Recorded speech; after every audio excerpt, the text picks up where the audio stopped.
Hello दोस्तों, study the vision से मैं नीरज मिश्रा। दोस्तों, आज हम लोग 5वीं सीरीज की तरफ चल रहे हैं। इससे पहले हम लोग 4 सीरीज पर काम कर चुके हैं। पहले सीरीज में हमने पहले और दूसरे सीरीज में देखा कि उत्तर प्रदेश में कौन कौन से जिले हैं जो किनारे किनारे से लगते हैं या साइड साइड से लगते हैं, और दूसरे, तीसरे और चौथे सीरीज में हमने देखा कि इनके सीमावर्ती राज्य कौन है और उन राज्यों से उत्तर प्रदेश के कौन कौन से जिले सीमा बनाते हैं। आज हम लोग देखेंगे कि इस उत्तर प्रदेश में कितने मंडल हैं। मंडल पे बात करेंगे कि जो उत्तर प्रदेश में 18 मंडल हैं वह कौन कौन से मंडल हैं। और दोस्तों, सबसे बड़ी बात है कि इसी मंडल के अंतर्गत हम लोग देख लेंगे कि उत्तर प्रदेश में जो 75 जिले हैं वह किन किन मंडल के अंतर्गत आते हैं। और सबसे बड़ी बात है, इसी मंडल के अंतर्गत आपको 75 जिले याद हो जाएंगे।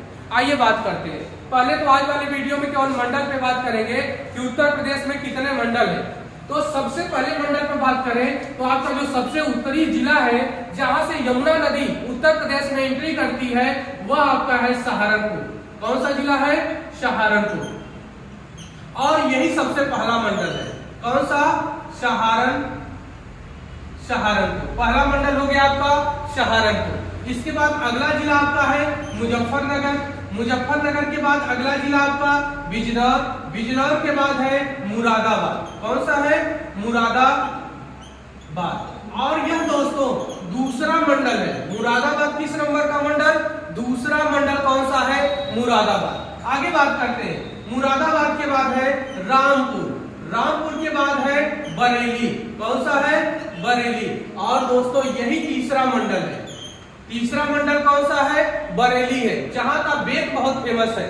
बेत की लकड़ी जो बनाई जाती है, यहाँ की बेत बहुत फेमस है, जो हम आगे चर्चा करेंगे। तो 3 मंडल हो गए। पहला कौन सा? सहारनपुर। दूसरा कौन सा? मुरादाबाद। तीसरा कौन सा? बरेली। चौथे मंडल की तरफ चले तो आइए जिलों को काउंट करते हैं। बरेली के बाद है पीलीभीत। कौन सा जिला? पीलीभीत। और पीलीभीत के बाद है लखीमपुर खीरी। लखीमपुर खीरी। दोस्तों, यह उत्तर प्रदेश का सबसे बड़ा जिला है लखीमपुर खीरी। लेकिन यह जिला है, मंडल नहीं है दोस्तों, यह ध्यान रखिएगा। यह उत्तर प्रदेश का सबसे बड़ा जिला है, लेकिन इसी जिले से हम एंट्री करेंगे तो यह लखीमपुर खीरी है ना, इसी से आगे जब आएंगे, यह पूरा इलाका लखीमपुर खीरी का है। इधर आपको मिलेगा सीतापुर और इधर मिलेगा हरदोई, और इसी के साथ लगा है उन्नाव, और उन्नाव के बगल में है रायबरेली, और बीच में इन सबसे स्पर्श करता है लखनऊ। कौन स्पर्श करता है? लखनऊ, जो आपका चौथा मंडल है। कौन सा मंडल? लखनऊ। कौन सा मंडल? लखनऊ, जो किस नंबर का हो गया? चौथा मंडल हो गया। आगे बात करें तो लखीमपुर खीरी के बाद है बहराइच। कौन सा जिला? बहराइच। बहराइच के बाद है श्रावस्ती, और श्रावस्ती के बाद है बलरामपुर। और यह तीनों जिले, एक यही बगल में है जिला जिसका नाम है गोंडा। कौन सा है? गोंडा, जो मंडल है 5वें नंबर का मंडल है गोंडा, जिससे यह तीनों, जिसके अंतर्गत यह तीनों जिले आते हैं, इसलिए हमने 5वें मंडल को ले लिया गोंडा। ठीक। और इसी बलरामपुर के बाद है सिद्धार्थनगर। कौन सा है? सिद्धार्थनगर। और यह सिद्धार्थनगर इसी गोंडा से लगा हुआ है एक और जिला जिसका नाम है बस्ती। कौन सा है? और बस्ती, यह हो गया 6वां मंडल, क्योंकि इधर सिद्धार्थनगर है तो नीचे वाला है संत कबीर नगर।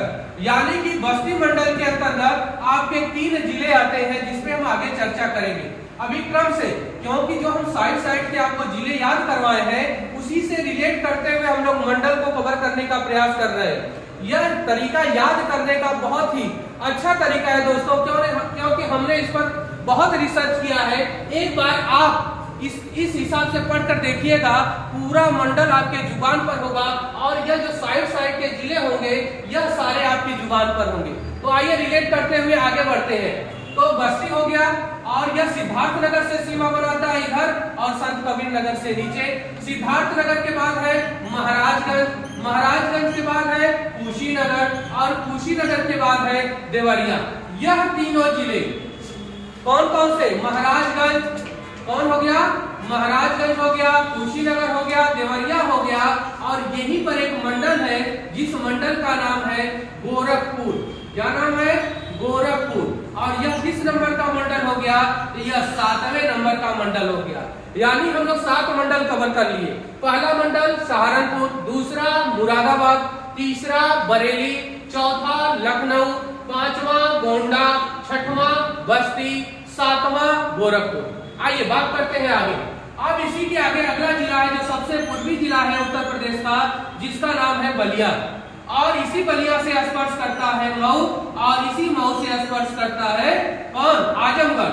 तो अगला मंडल आपको मिलेगा आजमगढ़। कौन सा है? आजमगढ़। अगला मंडल है आपका कौन सा मंडल है? तो यह मंडल है, यह वाला मंडल है आजमगढ़। कौन सा है? इधर नहीं लिखते, इधर नीचे की तरफ लिखते हैं इसको, इसी में ये इंक्लूड करते हैं आजमगढ़। यह हो गया आजमगढ़। ठीक, यह किस नंबर का हो गया? तो यह 8वें नंबर का हो गया मंडल। अब आगे बढ़ते हैं। बलिया के बाद गाजीपुर, गाजीपुर के बाद चंदौली, और चंदौली से लगा हुआ है वाराणसी। कौन सा? वाराणसी। और दोस्तों यह 8वें नंबर का है, तो वाराणसी 9वें नंबर का मंडल है। इसी से जौनपुर भी इसके अंतर्गत आ जाता है, वाराणसी के अंतर्गत। जब हम जिला बताएंगे किस मंडल के अंतर्गत कौन कौन जिले शामिल है, उस पे इस जौनपुर की चर्चा करेंगे। तो 9वां मंडल हो गया वाराणसी। अब इधर है सोनभद्र, सोनभद्र के बाद आपको मिलेगा मिर्जापुर। यह भी एक मंडल है। कौन सा? मिर्जापुर। कौन सा मंडल? मिर्जापुर। और मिर्जापुर मंडल के अंतर्गत आ जाते हैं कौन कौन से जिले? सोनभद्र, मिर्जापुर और भदोही। अब इसके बाद बात करें तो यहाँ पर है प्रयागराज। यह भी प्रयागराज भी एक मंडल है। कौन सा? प्रयागराज। प्रयागराज भी एक मंडल है। यानी कि 9 नंबर वाराणसी हो गया, तो 10 नंबर आपका हो गया मिर्जापुर, और 11 नंबर प्रयागराज। प्रयागराज के बाद है चित्रकूट। यह भी दोस्तों एक मंडल है। कौन? चित्रकूट। तो यानी कि चित्रकूट जो है किस नंबर का मंडल हो गया? तो यह 12 नंबर का मंडल हो गया। कितने नंबर का? 12 नंबर का मंडल हो गया। इसी के अंतर्गत बांदा, महोबा और हमीरपुर भी आ जाते हैं। फिर अगला जो मंडल आपको मिलेगा वह मिलेगा झांसी। कौन सा मंडल? झांसी, जो 13 नंबर का मंडल होगा, और इसी से ललितपुर भी स्पर्श करता है। आगे बात करें तो झांसी हो गया, और झांसी से लगा हुआ है कौन? जालौन। कौन लगा है? जालौन। और जालौन से लगा हुआ है इटावा। कौन लगा है? इटावा। और इसी इटावा से लगा हुआ है औरैया और कन्नौज, फर्रुखाबाद, और यहाँ पर है आपका कानपुर। कौन है? कानपुर। कानपुर नगर है, फिर कानपुर देहात है। तो इनको मंडल मान लिया गया है कानपुर को। और यह कितने नंबर का मंडल हो गया? तो यह 14 नंबर का मंडल हो गया। फिर आते हैं आगे। इटावा के बाद आपको मिलेगा आगरा, जो एक मंडल है। आगरा भी क्या है? एक मंडल है। तो यह कितने नंबर का मंडल हो गया? आगरा। तो यह हो गया 15 नंबर का मंडल हो गया। कितने मंडल? 15 मंडल हो गए। आगे बढ़ते हैं तो आगरा के बाद है मथुरा, और मथुरा के बाद है अलीगढ़। और दोस्तों अलीगढ़ भी एक मंडल है।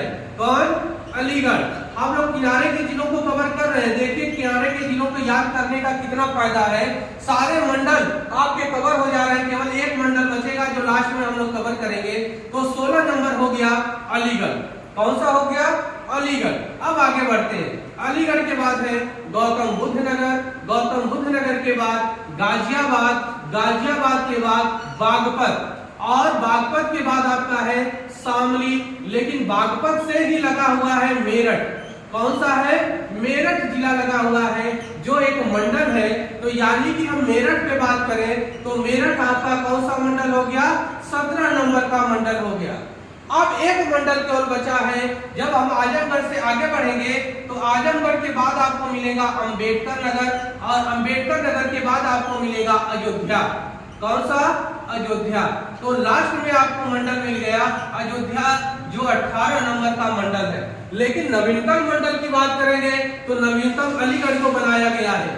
लेकिन हम लोग अगर क्रम से याद करने के पर्पज से देखें तो हम लोग इस तरह से यदि याद करें तो मंडल आपको आसानी से याद हो जाएगा। दोस्तों यह मंडल आप यदि तैयार कर ले रहे हैं, और इसी के अंतर्गत हम लोग जिलों पर बात करेंगे। कितने जिले? 75 जिले। हर एक मंडल के अंतर्गत जिले शामिल हैं, जिसमें से 3 मंडल ऐसे हैं जिसमें 6-6 जिले शामिल हैं, जिसपे हम चर्चा करेंगे। दोस्तों यदि वीडियो पसंद आ रहा है तो लाइक जरूर करिए और सब्सक्राइब भी करिए। दोस्तों में अपने शेयर कर सके तो जरूर करिए, क्योंकि यह वीडियो उत्तर प्रदेश स्पेशल जो है, कोई भी एग्जाम आपको ऐसा नहीं मिलेगा जिसमें इससे 5 से 6 क्वेश्चन नहीं आते हैं। हर एक पोर्शन पे हम लोग बात करेंगे, चाहे वह उत्तर प्रदेश का करंट अफेयर हो, चाहे नदियां जो नदियां उत्तर प्रदेश में एंट्री कर रही हैं। अभी ढेर सारी नदियों पे बात करेंगे, सिर्फ हमने 2 नदी पर बात की है, यमुना और कौन सी, गंगा। यमुना जो सहारनपुर से एंट्री करती है, गंगा जो बिजनौर से, क्योंकि ये दोनों फेमस नदियां हैं। फिर हम बात करेंगे बेतवा नदी पर बात करेंगे, सारी नदियों पर हम चर्चा करेंगे और उन पे परियोजनाओं पे बात करेंगे। उत्तर प्रदेश के हर एक पोर्शन को कवर किया जाएगा। यदि दोस्तों वीडियो पसंद आ रहा है तो लाइक शेयर सब्सक्राइब जरूर करिए और दोस्तों में शेयर करिए। धन्यवाद।